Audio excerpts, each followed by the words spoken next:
আজ বানালাম ভক্তি, শক্তি আর সমর্পণের প্রতীক হনুমানজির মূর্তি। প্রতীক্ষার আর মাত্র কয়েকদিন, কিছুদিনের মধ্যেই রামনবমী। ভাবলাম শ্রীরাম, সীতা মাতা আর হনুমানজির মূর্তি তৈরি করব।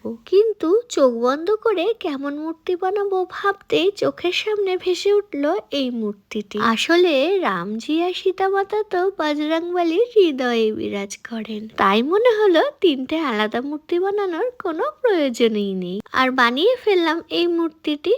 আমি পুরো কাজটা করার জন্য সুপার ক্লে ব্যবহার করেছি, আর কালার করার জন্য ক্যামেলের অ্যাক্রিলিক কালার ইউজ করেছি। একটা ছোট্ট রিলসের মধ্যে পুরো প্রসেসটা দেখানো কোনোভাবেই সম্ভব নয়, তাই নেক্সট ডে আমি আমার ইউটিউব চ্যানেল আর ফেসবুকে ফুল ভিডিওটা আপলোড করে দেবো।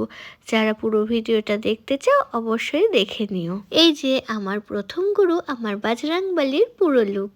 তোমাদের কেমন লাগলো অবশ্যই কমেন্টে জানিও। দীর্ঘ 4.5 বছর পর 1 মাস হলো আমি নতুন করে আবার আমার কাজ শুরু করেছি। এই 1 মাসে তোমাদের সকলের কাছ থেকে এত ভালোবাসা পেয়েছি, আর তোমরা আমার কাজগুলোকে এত পছন্দ করছো, তোমাদের তার জন্য অনেক ধন্যবাদ।